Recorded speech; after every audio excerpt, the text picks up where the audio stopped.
recently I removed a lot of videos on my channel. And the one thing I'm missing now on my channel is LGBTQI plus representation. So that's what we're filming today. A list with my favorite books that have that representation. But let's make it middle grade. For some reason, a lot of these books I don't own. Either because I audiobooked them or because they're in the missing box with my graphic novels. And some other books, but I seem to be missing spooky graphic novels. So today I will recommend you 15 plus of my favorite middle grade books that actually have LGBTQI plus representation.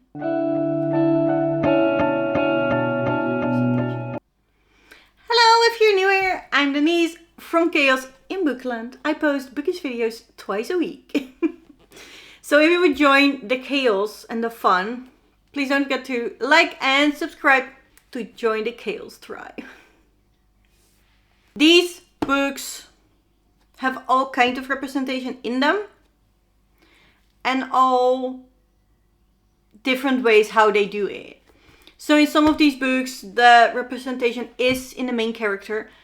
However, a lot of these books have them in the side characters. I personally don't mind because I don't think it has to be a big deal. I don't think the storyline has to be about the sexuality of the characters. But I think it's very important that you see them a lot. That you just see them. Even if it's in side characters, or as long as you keep seeing them, you know, it is a sign it's normal. And I think that is very important. That people, young kids that might have questions about their sexuality because they fall in a different spectrum than hetero, that they know they're normal. Let's just get started. First up, it's Pages and Go by Anna James. This is about Tilly, and Tilly is a book wanderer. Tilly lives in a bookshop with her grandparents, and she has the special ability that she can go inside books and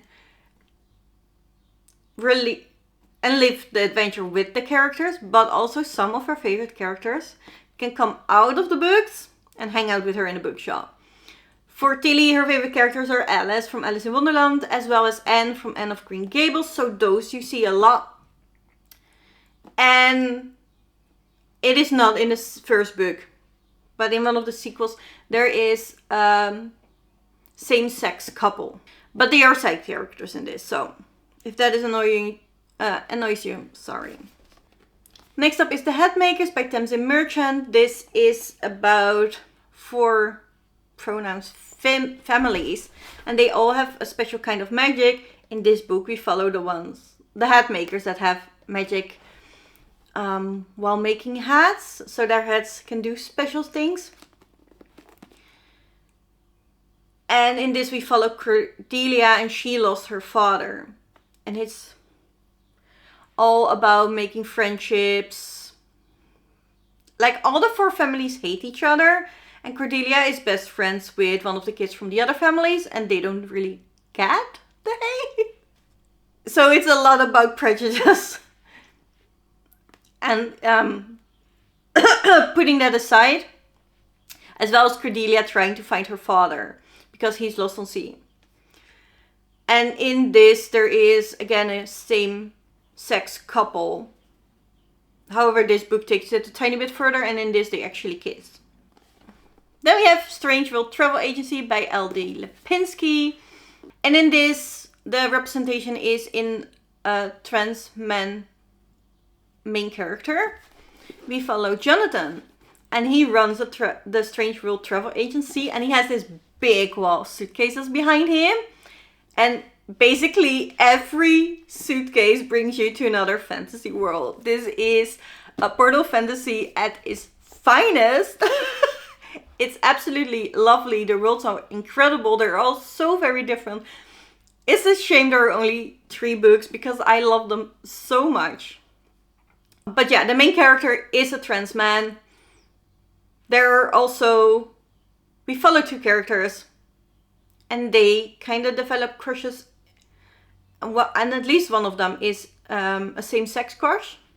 The books are so good, and the author is also part of the LGBTQI plus community. LD Lapinski is non-binary, so if it is important to you to support authors from that community, LD Lapinski writes great stuff.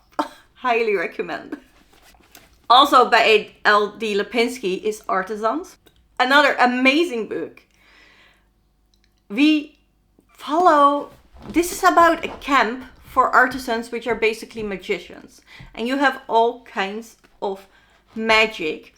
And it's basically handling magic through their passion. So one of the persons in there does magical knitting. Plus points, right? There is one that does it through painting. And, you know, there are all kinds of passions people generate their magic through or handle their magic through. They follow a kid because it's middle grade, but the parents of the kids are a same-sex couple.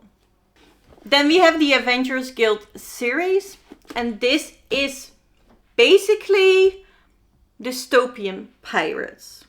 So in this world where everything comes awry, and they are now fenced in because the outside is extremely dangerous. We have this group of people that go outside and try to find. It's basically pirates, guys.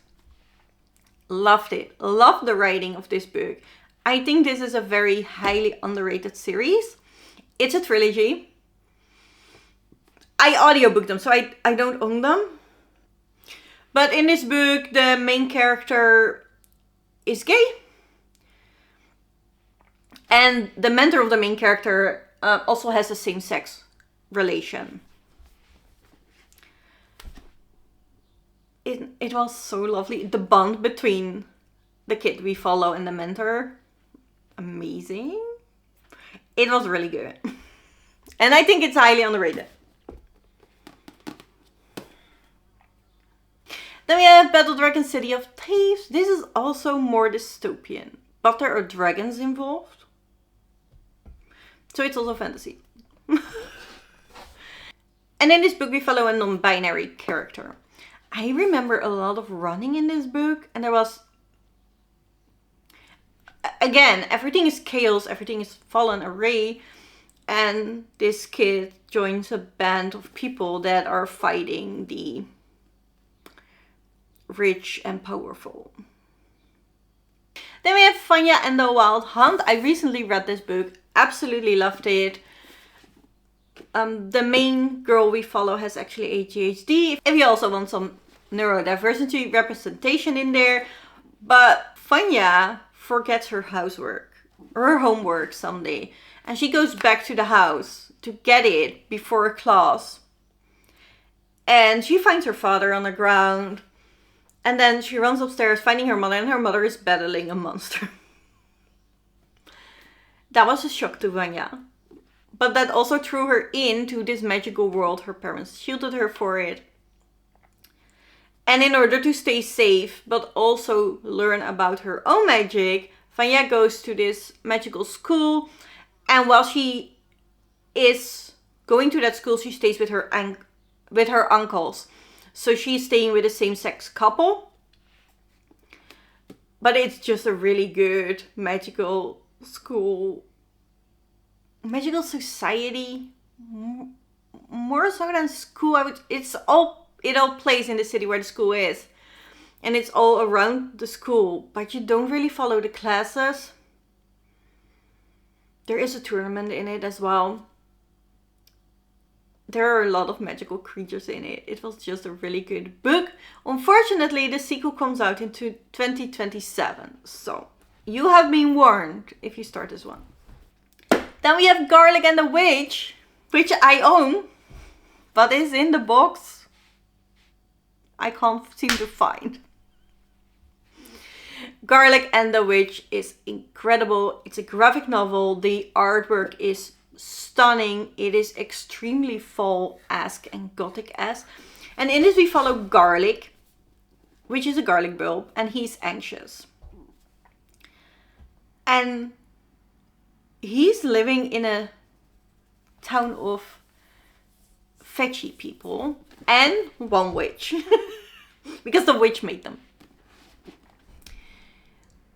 And somebody new moves in, and the rumor is it's a vampire. So the whole town thinks that it is Garlic who should go and meet the vampire. But Garlic is very anxious about it. One of the side characters, one of the veggie characters, is non-binary. They use the pronouns them and they. And Brie Paulson, the author of this, as well as the artist, also is part of the LGBTQI community. I do not know in which way she does, because she does use the she or her pronouns. But she posted it on Instagram that if you wanted something for Pride Month, both her books have representation in them.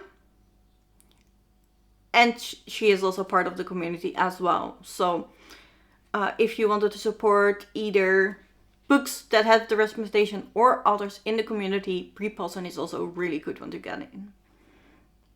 Because I also have the Fireflight Apprentice by her. I love this book too. Garlic is my favorite. Garlic and the Vampire, and then you have Garlic and the Witch. Both are incredible. But this is the Fireflight Apprentice, again by Brie Paulson. This is some of the stunning artwork you're getting. It's so good. The art is so good.